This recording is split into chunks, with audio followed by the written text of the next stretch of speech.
Good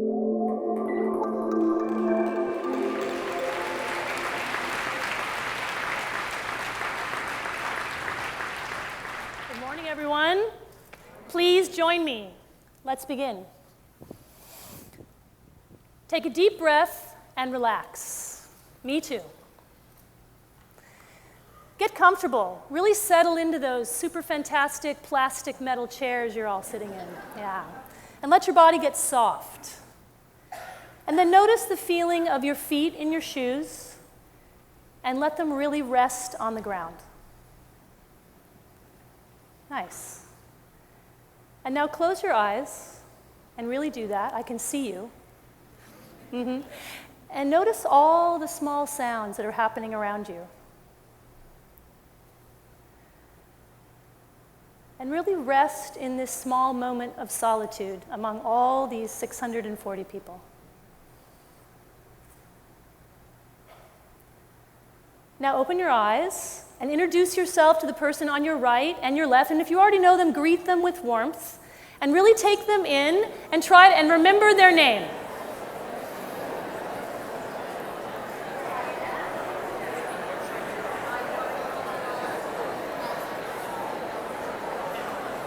Lovely. Now find front, that's me. And see if you can continue to hold these people in your awareness as we move on.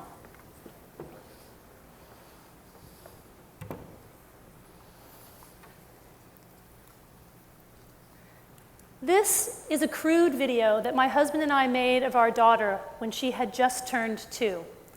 Clearly, very unrefined. It was never meant for public consumption. But we watch it occasionally because it reminds us of a few very essential things. And I wanted to share it with you today because those essential things are what I'd like to talk with you about.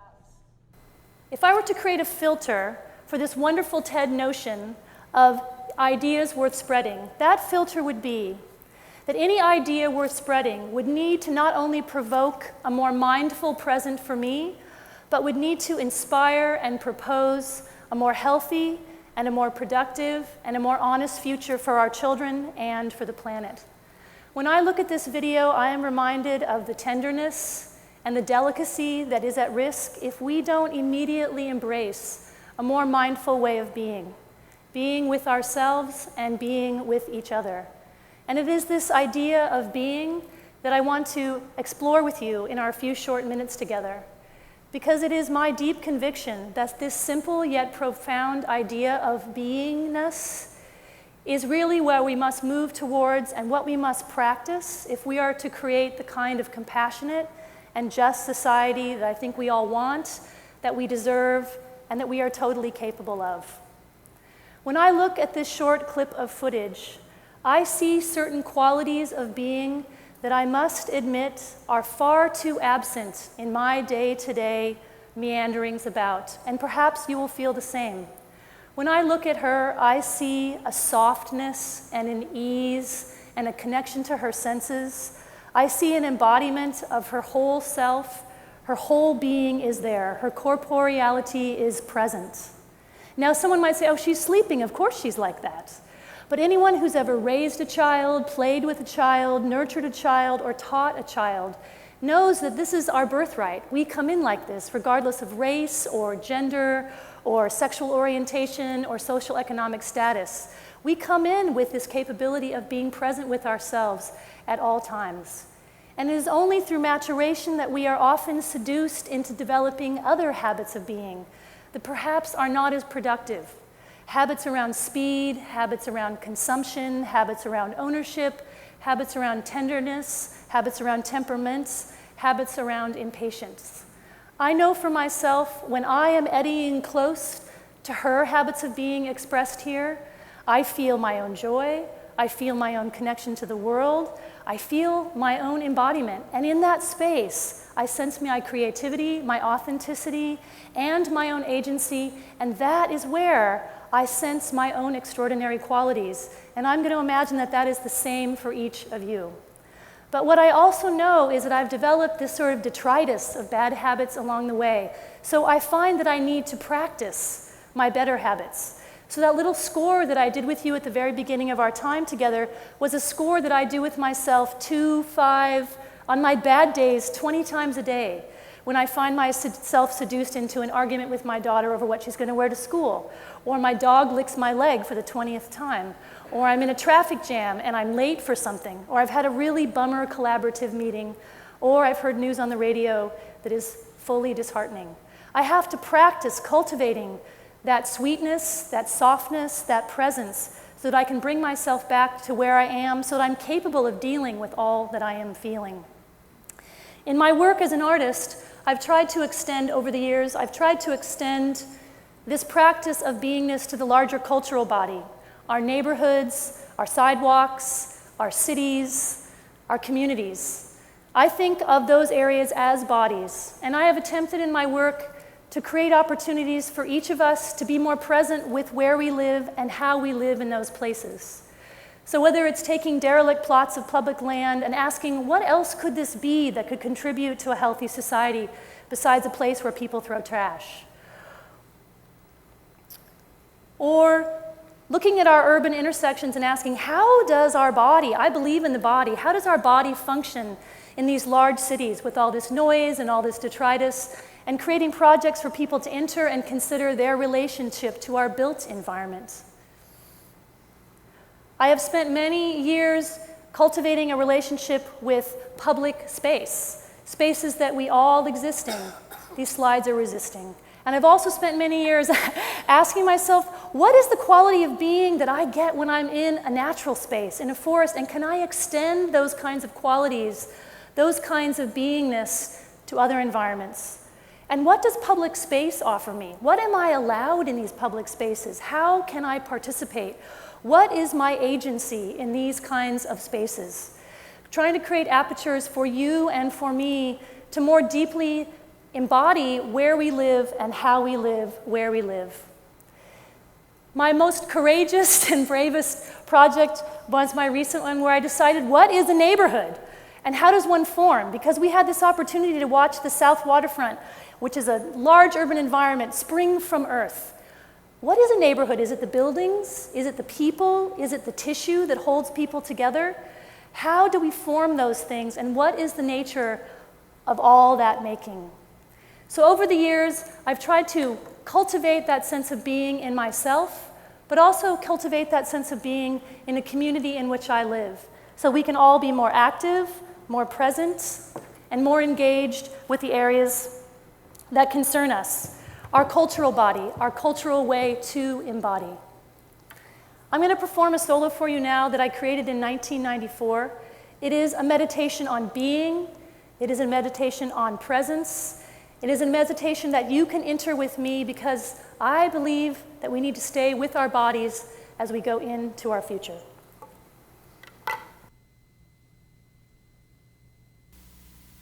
Do you consider the experience of your body?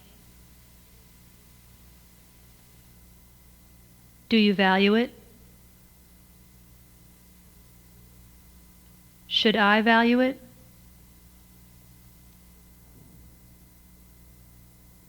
Will you consider the experience of my body? Can you value it? Should you value it? Need we value the experience of another as part of our own?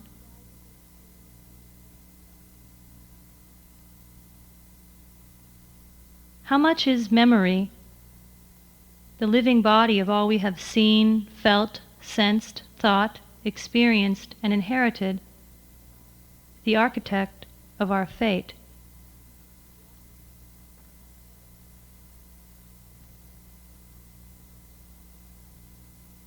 The body is the medium of our living, of our work, our play, our learning, our loving. It is the reservoir of our experience and the continual translator of our every emotion, thought, and memory.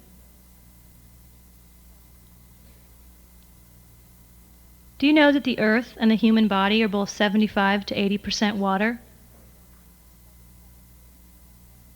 Have you ever felt the transformative power of qi, or run a marathon hit the wall, and continued on, fully aware that your body had passed into a semi-altered state. Have you ever seen and heard someone give birth, or given birth yourself? Have you ever had a dream one day that occurs as an event the next, or been knowledgeable with information in a dream that you know is not part of your own waking consciousness?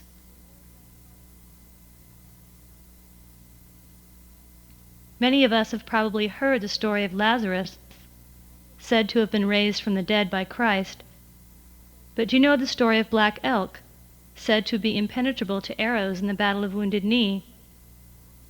Or of the accounts of the Kung Bushmen, who dance ecstatically in the flames of their campfires, only to finish untouched?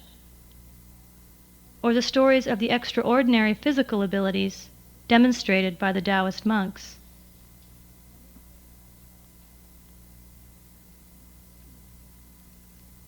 What is the body of your work?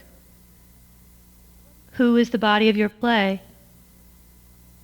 Where is the body of your thinking, feeling, sensing? When is the body of your resting, your loving, your dreaming? What is your body now? The body of today, or the body of yesterday, or of tomorrow? Does your left hand know your right hand?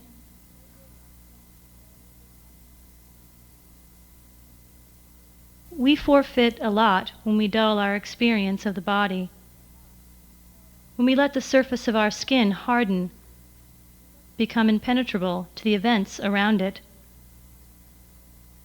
Awareness of the terrain of our own history only gives us fuller sensation, experience, perception, thought, memory, and even possibly wisdom. The stories our bodies are telling, could tell, would tell, when we listen, allow them. How much do we each self-censor? And how much is memory the architect of our fate? We can feel the pleasantly resonant or terrifyingly painful memories rise and fall to and from the surfaces of our skin, nudged from their dormancy, like perfectly preserved fossils, by a faint but lingering smell or an unexpected shift in the light, or laid anew by a sound or a touch that feels as if it has pierced the very core of our being. What is the mystery of memory? That physically imperceptible, seemingly ephemeral substance that inhabits our bodies and seems to escort us through each passing day.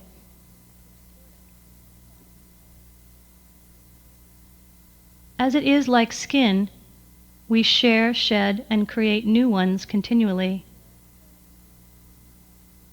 Others come to know and see us through them, just as we see ourselves reflected back as if like mirrors.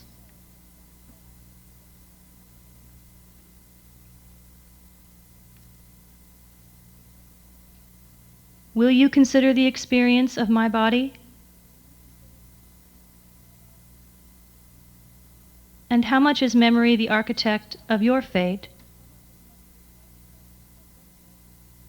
I remember the night last August when my bones finally slept after a long period of intensive work. It was a satisfying feeling of weight at the core of my body, at the marrow of my bones. I remember the haunting hollowness of the air at the gates of Auschwitz-Birkenau, and the unfamiliar feeling of containment when standing on the west side of the Berlin Wall. I remember the emerging head of baby Aniko as she pushed her way out of her mother and into the world. I remember the taste of the food in my mouth as I watched the Challenger space shuttle disintegrate in front of my eyes. I remember feeling almost suspended in time when I first heard the Bach solo cello suites. I remember the concave posture of my father's body, as if it were my own, as he waited out that disease called cancer. And I quite proudly remember the sweet smell of my first successful pile of compost as I lifted the brown gold closer to my nose. And like you, tattooed somewhere within my place called body, are thousands of other ever-present memories which live and relive themselves in me constantly. The slow waking from a thick dream, the near-nausea anxiety of telling my first lie, the physical resonance when I recognize the land as myself, the vibration of a laughter so deep it threatened to rearrange my insides, the caress of skin from one to another, meeting, pushing, deepening.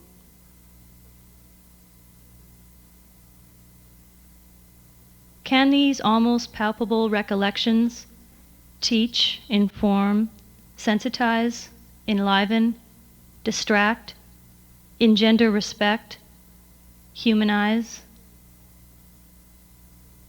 When we look at each other, should we try to blur our eyes, soften our gaze, so as to see, sense, and feel not just the outer edges of the obvious, but rather the resonance of every cell ripe with the living history, a history so specific, so personal, so unique, yet so much a part of everything existing around it. And as we seem to be learning about all history, it seems important that this history also be shared, rather than forgotten.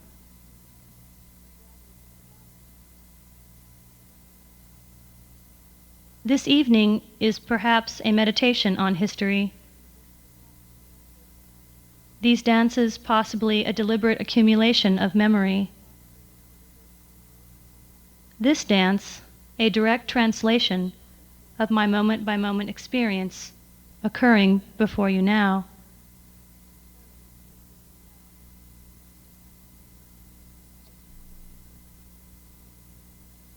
Who is the body of your work?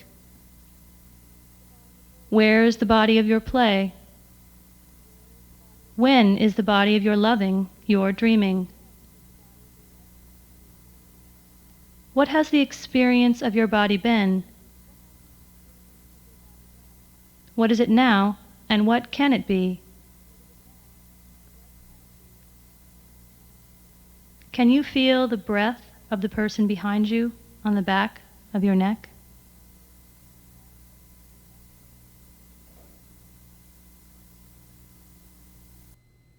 Let's practice. Score for being extraordinary. Slow down and soften. Pause to appreciate your breathing. Rest.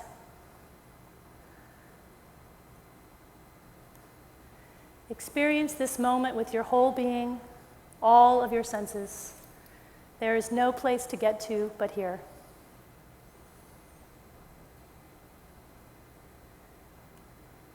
Appreciate how peaceful it can be.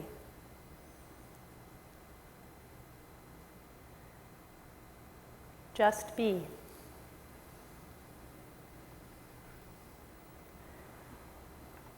If you want to get rid of if you want a new idea, you have to get rid of an old one. And from my point of view, practicing being is an idea worth spreading. Thank you.